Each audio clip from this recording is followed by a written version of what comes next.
항상 살펴주시고 모든 일을 주 안에서 경통하게 하시네. 마음도 연약하나 세임받아 살았네. 물붓듯이 부으시는 주의 은혜 족하다. 사랑 없는 거리에나 험한 산길에 맬 때 주의 손을 굳게 잡고 찬송하며 가리라.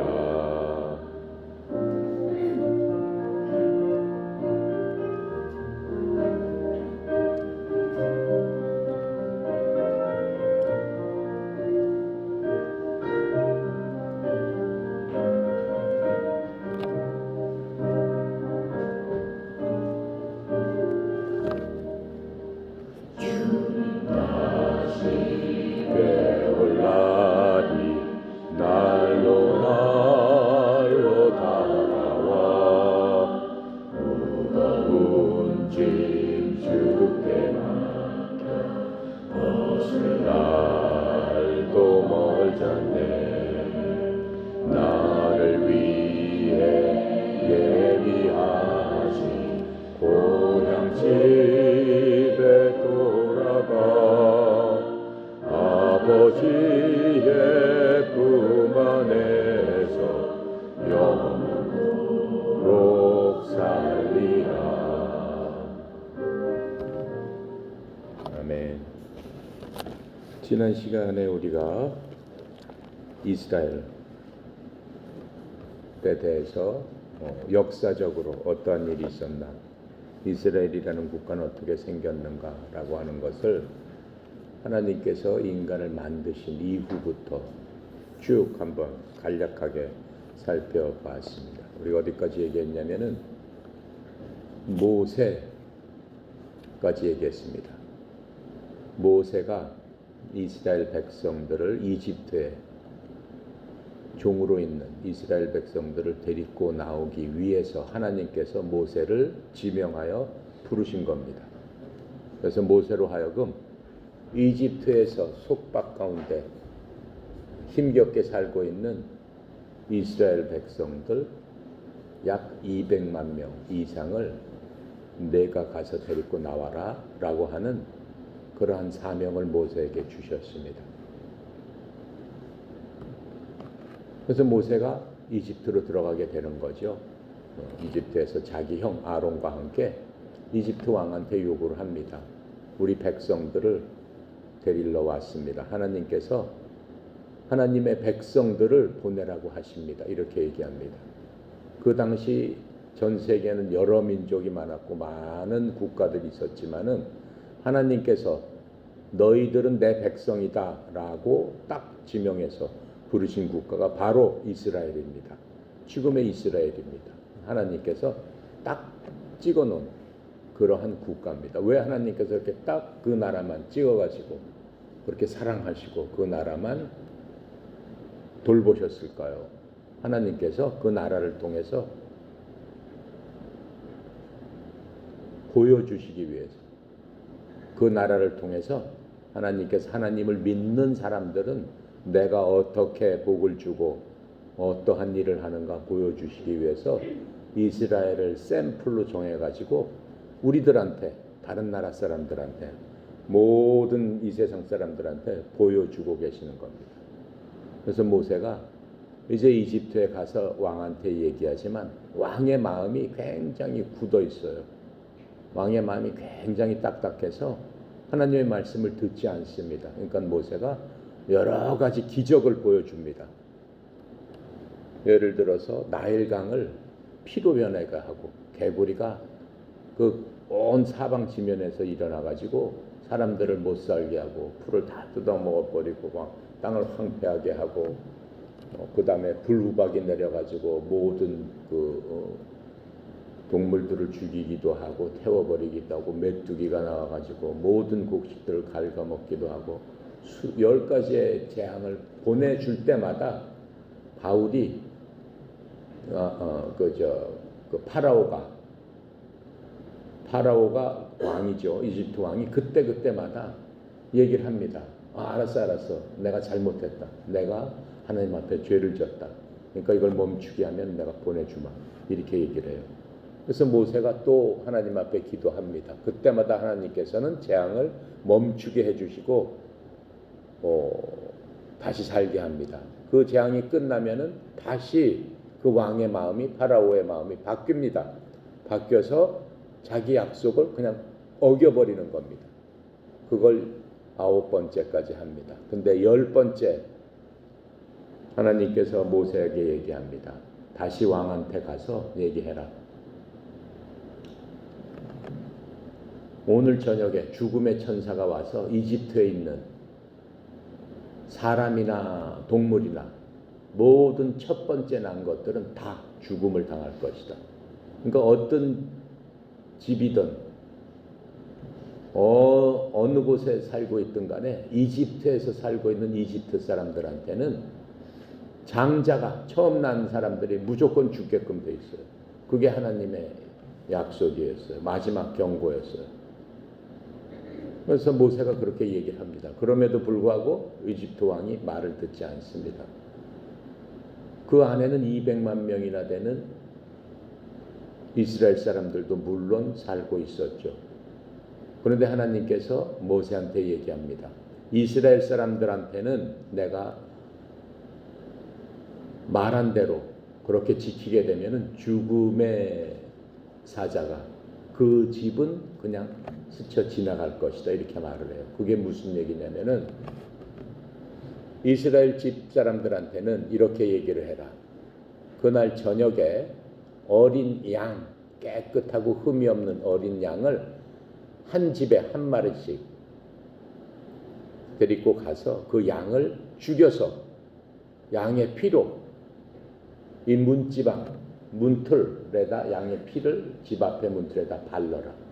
그 양의 피가 보인 집은 죽음의 사자가 그냥 넘어갈 것이다. 이렇게 약속을 합니다. 그래서 모세가 이스라엘 사람들한테는 이스라엘 백성들한테는 똑같이 얘기를 해줘요. 너 빨리 집에 가서 이렇게 해라 라고 하니까는 이스라엘 사람들이 전부 다 그렇게 했습니다. 하지만 그 마음속에 굉장히 떨리는 마음이 있었어요.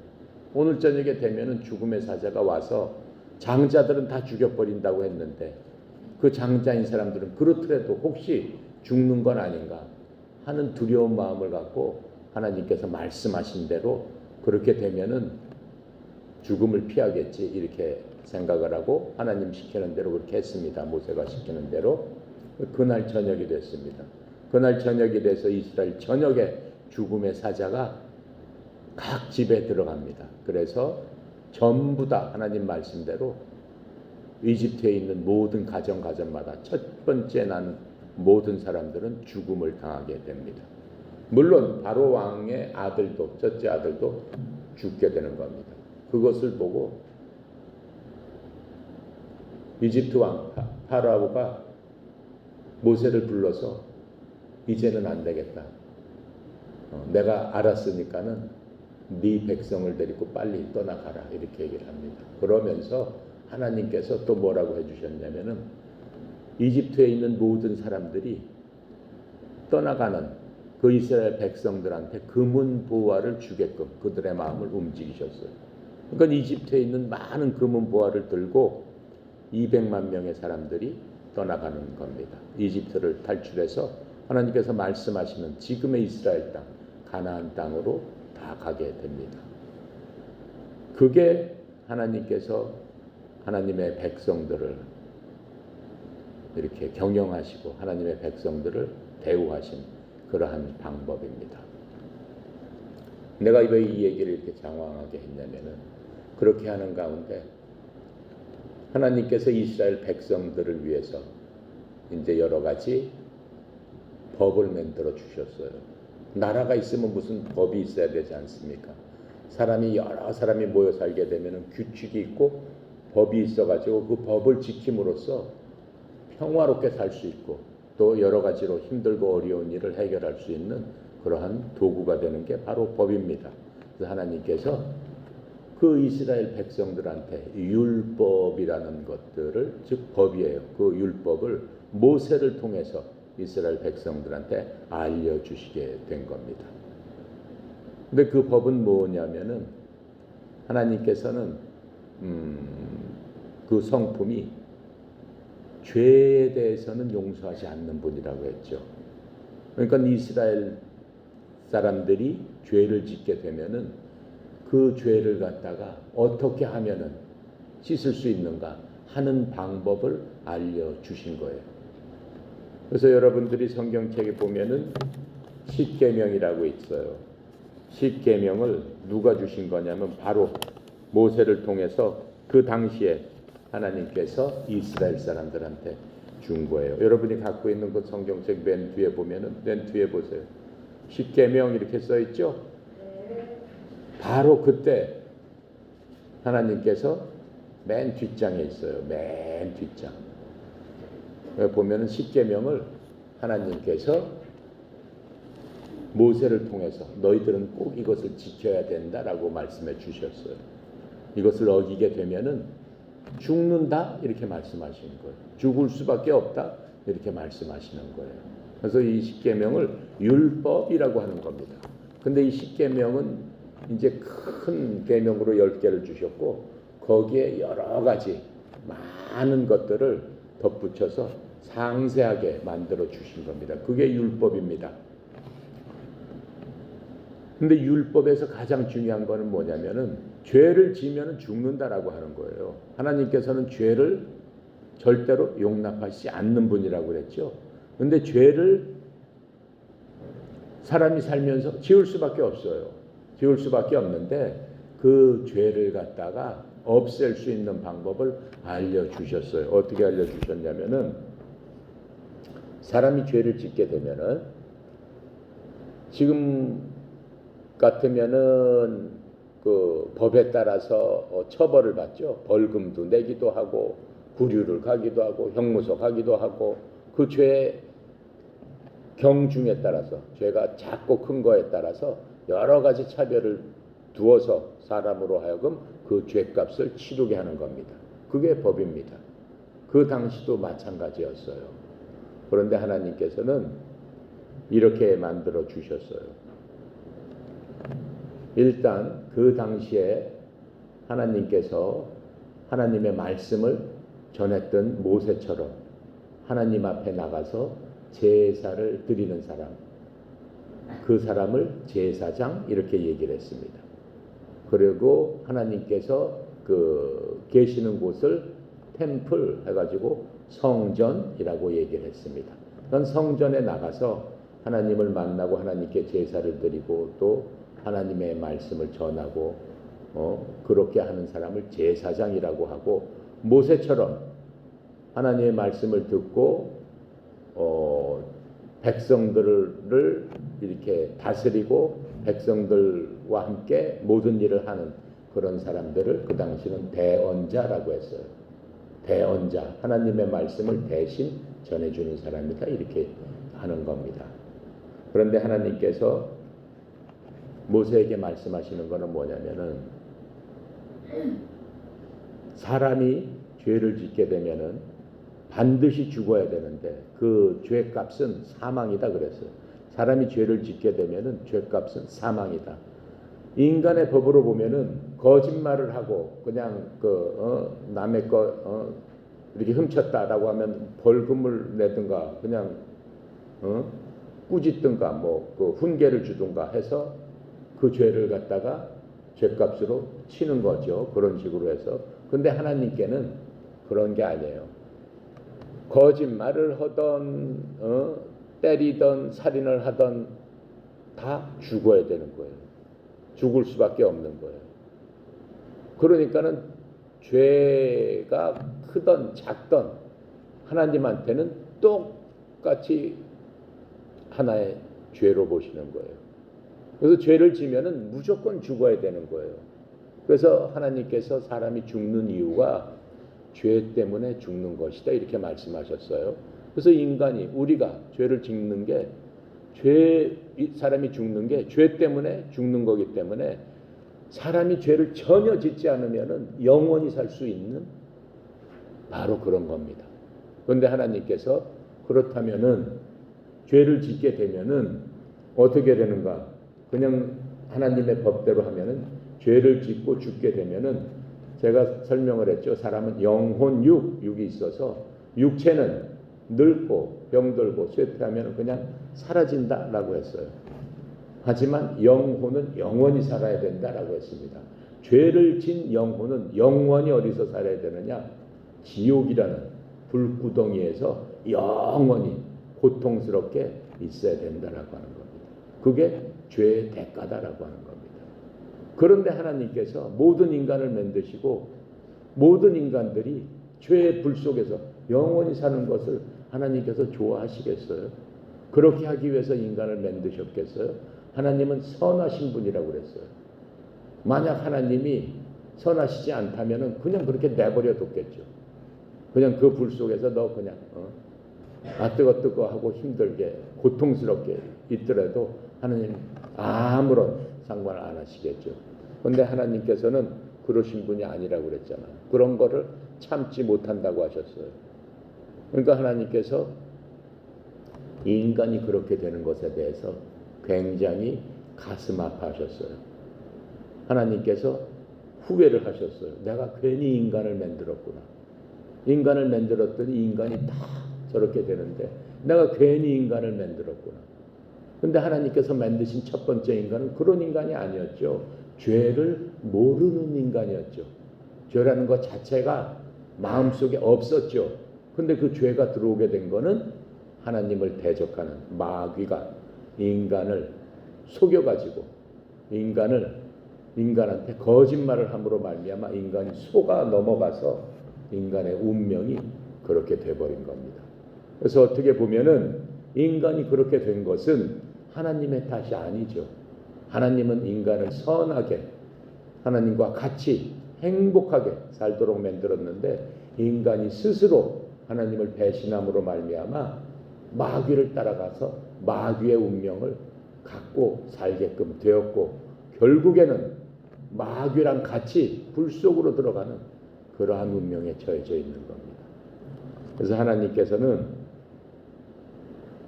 인간한테 주신 게 뭐예요? 생명이란 말이에요. 하나님의 생명입니다. 우리가 생명이 없으면은 다 죽는 거죠. 네. 하지만 영과 혼은 끝까지 살아남는 겁니다. 그래서 죽음이다라고 하면은 끝까지 살아남지만은 우리가 죽는다라고 하는 거는 하나님과 멀어지는 것을 죽는다라고 하는 거예요. 하나님과 멀게 사는 사람은 살았지만 죽어 있는 사람이에요. 왜 그래? 하나님은 생명이시기 때문에. 하나님이 없는 사람은 살아있지만은 어둠 속에서 살고 있다라고 말씀하시는 거예요. 그래서 하나님을 알아야지만 빛 가운데서 하나님의 생명을 갖고 하나님과 교통하면서 살 수 있다라고 하는 거예요. 근데 하나님께서는 그러한 죄들로부터 우리를 씻어주기 위해서 이스라엘 사람들한테 제사장을 통해서 하나의 법을 정하신 겁니다. 그게 뭐냐면은 나를 위해서 죄 없는 무엇이 생명을 내놔서 나 대신 죽게끔 만드는 겁니다. 그게 하나님의 법이에요. 내가 살기 위해서는 죄 없는 무엇이 내 죄를 뒤집어 쓰고 내가 죽는 대신 그것이 죽으면은 내 죄를 덮어준다라고 하는 거예요. 그게 하나님의 법이었어요. 그러면은 옆에 있는 사람 한번 보세요. 옆에 있는 친구가 그래 내가 너 대신 너를 위해서 대신 죽어줄게 라고 한단 말이에요. 그럼 옆에 있는 친구가 나를 위해서 대신 죽어주면 내 죄가 씻어질 수 있을까요? 덮어질 수 있을까요? 되겠어요? 안 되겠어요? 안 돼요. 왜? 옆에 있는 친구도 죄인이기 때문에 안 돼요. 그러니까는 죄인이 아닌 깨끗한 무엇이 죽어야 되는데 사람 가운데는 하나도 없다라고 합니다. 모든 사람은 태어나면서부터 그 속에 죄성을 갖고 태어나기 때문에 사람이 사람을 위해서 죽을 수는 없습니다. 그 사람은 어차피 죽어야 되는 사람이에요. 그러니까 하나님께서 무엇을 대신 말씀하시냐면은 소나 양. 소나 양은 사람처럼 죄를 짓지 않지 않습니까? 그러니까 소나 양을 잡아서 그 피로 대신 너를 위해서 죽게끔 해라. 그게 방법이다 라고 해주신 거예요. 근데 성경이나 이 종교에서 보면은 피에 대해서 굉장히 많이 강조를 하고 피를 많이 사용합니다. 하다못해 여러분들 무당들 보면은 닭 잡아가지고 닭 모가지 딱 쳐가지고 닭피를 막 뿌립니다. 그 단 앞에다가. 왜 그래요? 하나님께서 말씀하셨어요. 생명은 피 속에 있느니라. 모든 생명은 피 속에 있다라고 말씀하셨어요. 맞는 말이잖아요. 우리가 피를 많이 흘리면 어떻게 돼요? 죽잖아요. 그러니까 모든 생명은 피 속에 있는 거예요. 그래서 인간의 죄 대신, 인간의 생명 대신 양이나 소나 이 피를 갖고 하나님 앞에 드려라 이렇게 얘기했어요. 그래서 그게 절차가 어떻게 되냐면 내가 무슨 죄를 졌다라고 하면은 이스라엘 사람들은 이 성전으로 제사장이 성전에 있는데 말하자면은 쉽게 생각한다면 성전을 교회라고 생각한다면은 교회에 있는 제사장, 목사라고 생각한다면은 교회에 있는 그 제사장한테 양을 끌고 옵니다. 양을 끌고 와가지고 제사장한테 얘기를 합니다. 제가 무슨 죄를 졌습니다. 제 죄를 이 양한테 덮어 씌워 주시고 저를 용서해 주십시오. 이렇게 얘기를 합니다. 그러면 그 제사장이 그 사람이 진 죄에 대해서 다 들어보고 양 머리에다가 손을 얹고 하나님 앞에 얘기하는 겁니다. 하나님, 이 철수가 이런 죄를 졌습니다. 철수의 죄를 이 양한테 지금 이렇게 덮어 씌우니 하나님께서 그것을 받아주시고 양의 생명을 받아주시고 철수를 살려주십시오. 이렇게 얘기를 합니다. 그렇게 하고 제사장이 뭐라고 해요? 철수한테 칼을 줍니다. 칼을 주고 네가 양의 목을 따라 그럽니다. 그럼 양이 철수가 가서 양의 목을 탁 찔러가지고 그 피를 받습니다. 피를 받아 갖고 오면은 그 피를 제사장이 받아서 제사장에 딱 뿌립니다. 뿌리고 이것은 철수를 대신해서 죽은 양의 생명이오니 철수를 대신해서 이걸 받으시고 철수의 죄를 용서하여 주십시오. 이렇게 얘기하는 겁니다. 그 얘기는 뭐예요? 철수가 양이 철수 대신 그 순간에 죽었다라고 하는 겁니다.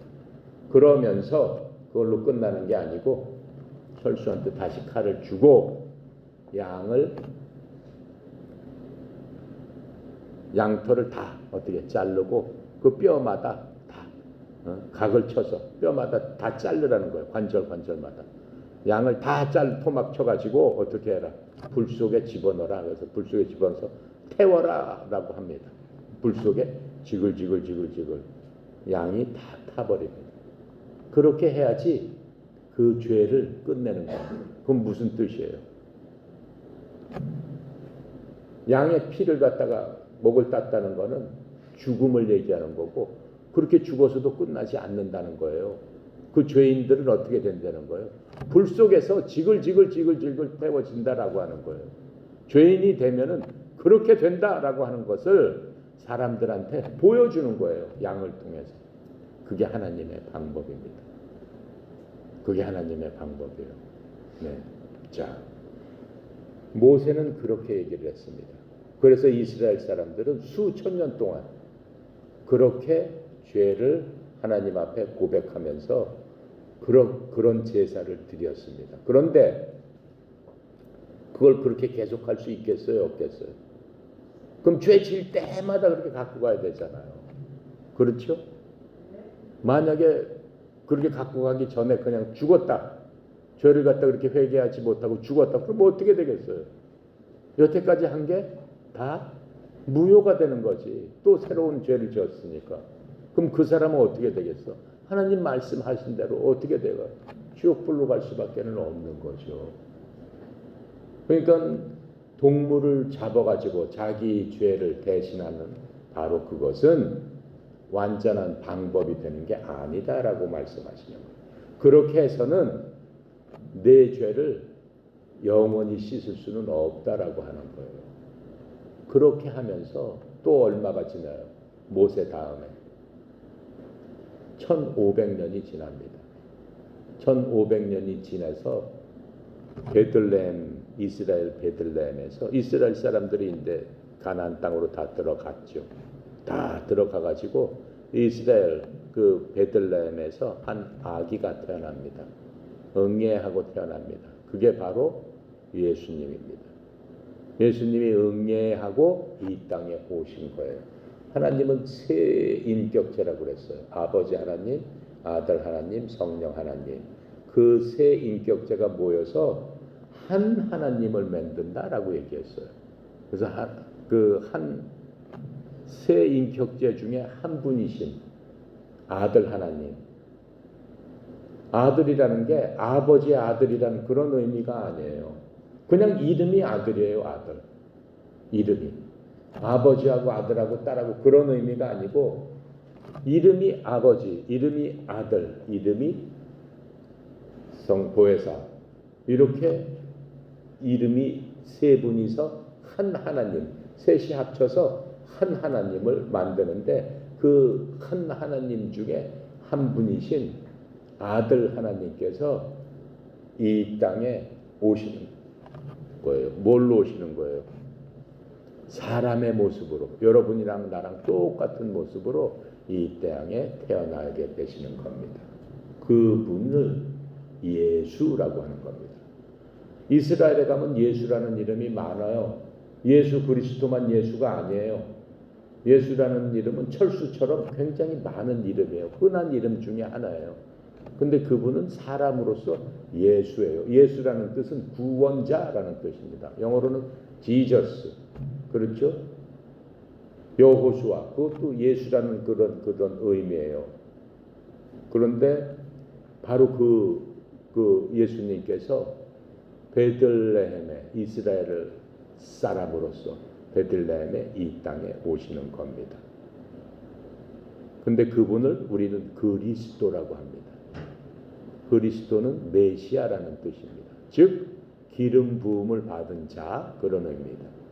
기름 부음을 받은 자, 그건 무슨 의미냐면은 구원해 주실 분이라는 겁니다. 무엇에서? 우리를 죄로부터, 우리가 갖고 있는 본성에 있는 죄성으로부터 우리를 구원해 주실 분. 만약에 우리가 본성대로 가게 되면은 영원한 불 속으로 떨어져야 되는데 그 불 속에서부터 건져내 주실 분, 그분이 오셨다라고 하는 겁니다.